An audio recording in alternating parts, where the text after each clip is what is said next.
S'il y a bien une personne qui s'écroule dans les sondages, c'est Donald Trump, mais par contre une qui s'envole au contraire justement, c'est le président ukrainien Volodymyr Zelensky. Et tout ça grâce à qui? Grâce à Donald Trump et la dispute dans le bureau ovale entre le président ukrainien et le président américain et son vice-président J.D. Vance. Mais du coup, dans cette vidéo, on va s'intéresser à justement la cote de popularité de Zelensky, mais aussi les conséquences pour de prochaines élections. Mais avant de commencer, je m'appelle Joseph Roche, je suis correspondant en Ukraine et sur cette chaîne, je parle bien sûr d'Ukraine, mais aussi de relations internationales et de géopolitique. Donc, si on a envie de faire un peu l'histoire de la popularité de Zelensky, il faut revenir au début sur le fait que Zelensky a été élu en 2019 à 75%, ce qui est énorme, mais au fur et à mesure de sa candidature, grosso modo comme tous les présidents, il a commencé à perdre en popularité, et notamment à cause de la guerre qu'il y avait dans le Donbass, et qui était un peu un problème non résolu, parce qu'il ne faut pas oublier que 2022 n'est qu'une intensification de la guerre que mènent les Russes contre les Ukrainiens depuis 2014, et que par conséquent, il y avait une guerre dans le Donbass. Et d'ailleurs, Donald Trump, qui était président de 2016 à 2020, aime souvent dire qu'il n'y aurait pas eu de guerre s'il avait été président. Force est de constater qu'il y avait quand même une guerre déjà entre la Russie et l'Ukraine depuis 2014. Mais bon, ça, c'est encore un autre sujet. Et du coup, suite à justement les crises diplomatiques, les crises politiques, aussi bien à l'intérieur qu'à l'extérieur de l'Ukraine, Volodymyr Zelensky était tombé grosso modo à 30% d'avis favorables en 2020. Mais il faut attendre justement la guerre d'invasion russe de 2022, guerre d'invasion généralisée de 2022, pour voir Zelensky exploser dans les sondages avec 90% d'approbation. Et après, au fur et à mesure des années, que la guerre continue, etc.,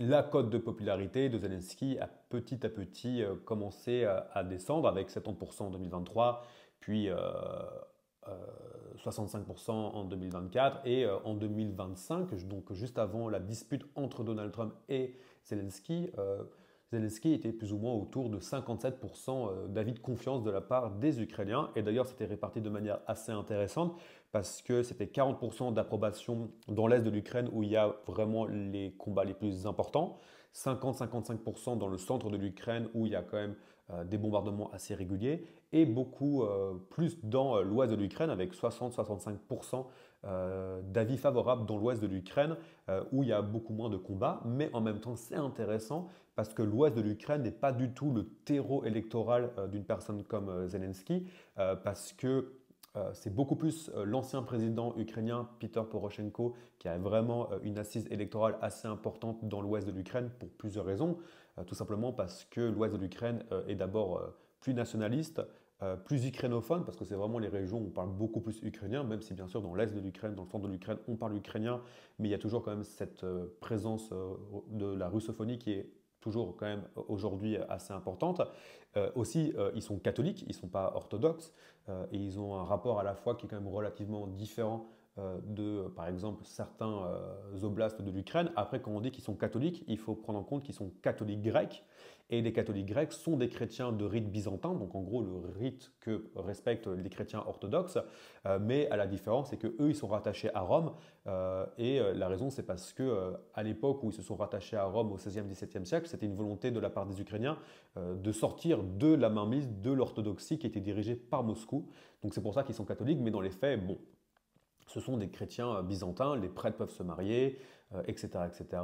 Et ils ont grosso modo tous les rites byzantins qu'ont les chrétiens orthodoxes. Donc c'est intéressant de voir qu'une personne comme Zelensky a une assise électorale assez importante dans l'Ukraine de l'Ouest, parce qu'il ne représente pas du tout justement l'archétype de ce que pourrait être justement un candidat en Ukraine de l'Ouest. Il est russophone d'origine, bon maintenant il parle que ukrainien, mais il est russophone d'origine.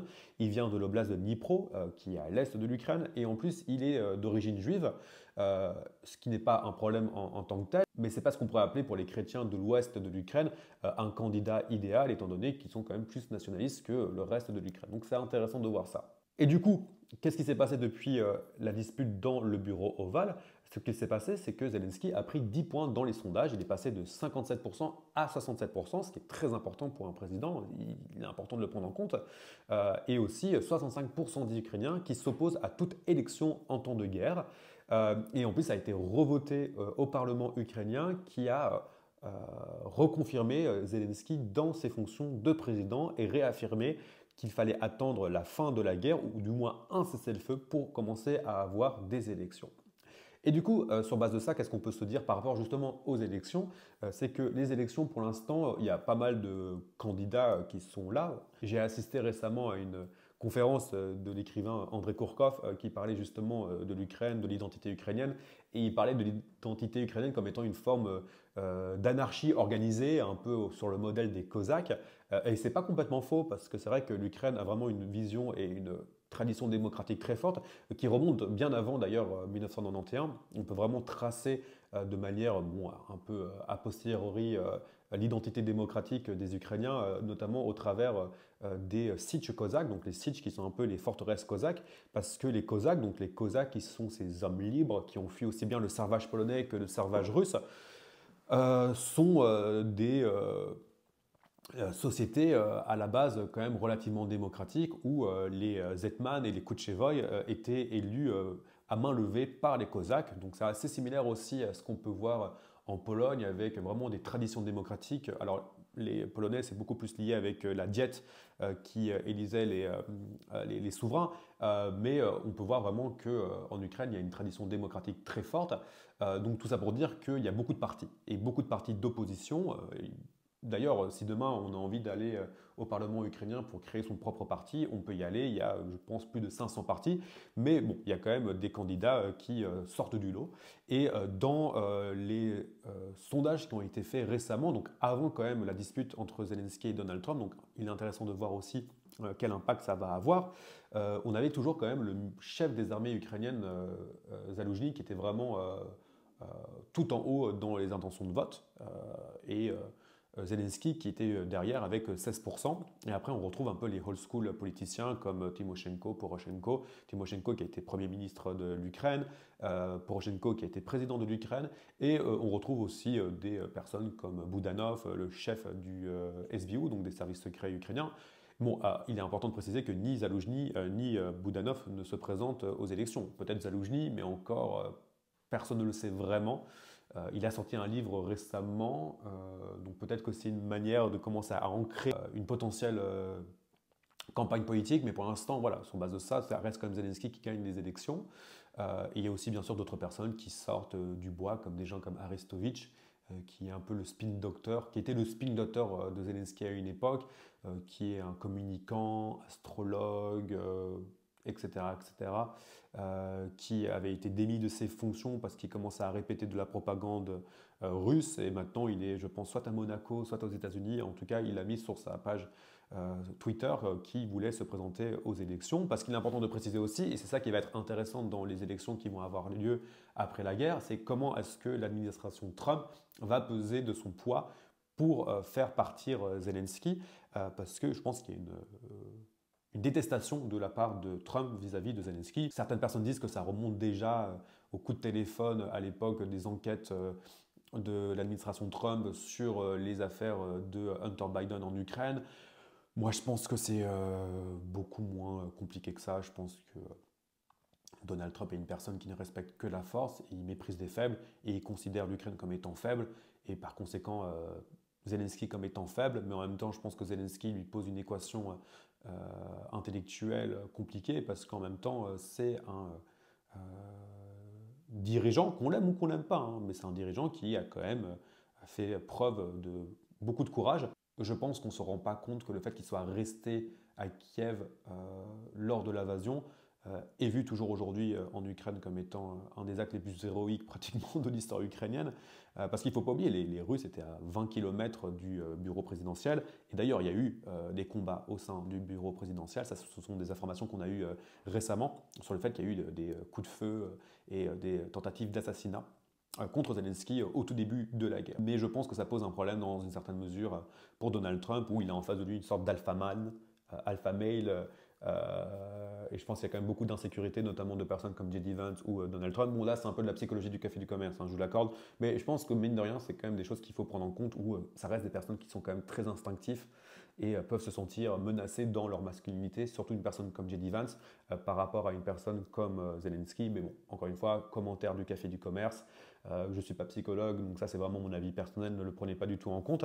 Mais tout ça pour dire que ce qui est sûr, c'est que Donald Trump va peser justement dans les élections. Et justement, la question qui va se poser au sein de la société ukrainienne, c'est est-ce que Zelensky va rester la bonne personne avec qui discuter avec les Américains? Et ça, c'est une vraie question qui va se poser, je pense, quand il y aura des élections. Parce que oui, Donald Trump ne veut pas discuter avec Zelensky, il veut se débarrasser de Zelensky. Moi, je pense que c'est parce que Zelensky lui résiste aussi et qu'il ne peut pas faire de Zelensky, grosso modo, sa petite marionnette. Ce qui aussi, de manière paradoxale, fait du coup monter Zelensky dans les sondages parce que les Ukrainiens n'ont pas du tout envie de se faire bullied ni par les Russes ni par les Américains. Mais il serait intéressant de voir ce que ça va donner. Surtout que si Zaloujny se présente, Zaloujny, il faut aussi prendre en compte que ce n'est pas du tout une personne qui va être facilement manipulable ni par les Russes ni par les Américains, et au contraire, une personne très courageuse qui a une expérience du terrain et qui est un héros de l'Ukraine. Donc voilà, tout ça pose des questions sur l'avenir des élections. Par contre, ce qui est sûr, c'est que Zelensky a une cote de popularité pour l'instant qui est en train de monter. Est-ce qu'elle va descendre après les accords qui vont avoir lieu entre les Russes, les Ukrainiens et les Américains? Est-ce qu'elle va descendre s'il y a quelque chose qui se passe dans les prochains jours, prochaines heures à Jeddah en Arabie Saoudite où il est actuellement? Ça, l'histoire nous le dira. En tout cas, ce qui est sûr, c'est que Donald Trump a rendu une fière chandelle à Zelensky et l'a fait remonter dans les sondages. Je pense que ce n'était pas du tout le projet, mais bon, il a fait la même chose avec Justin Trudeau et le Parti libéral canadien qui maintenant est sur le point de gagner les élections alors qu'il aurait préféré avoir les conservateurs. Donc, d'où le fait que je ne pense pas que Donald Trump ait véritablement un plan général. Je pense que c'est une personne qui réfléchit de manière très instinctive, réfléchit au business et au pouvoir et au contrôle, et ça serait plus ou moins à ça. Et si ça se retourne contre lui, eh bien tant mieux pour les Ukrainiens et tant mieux pour les adversaires de Donald Trump. Mais voilà, j'espère que cette vidéo vous a plu. Si elle vous a plu, on se retrouve bientôt pour une prochaine vidéo.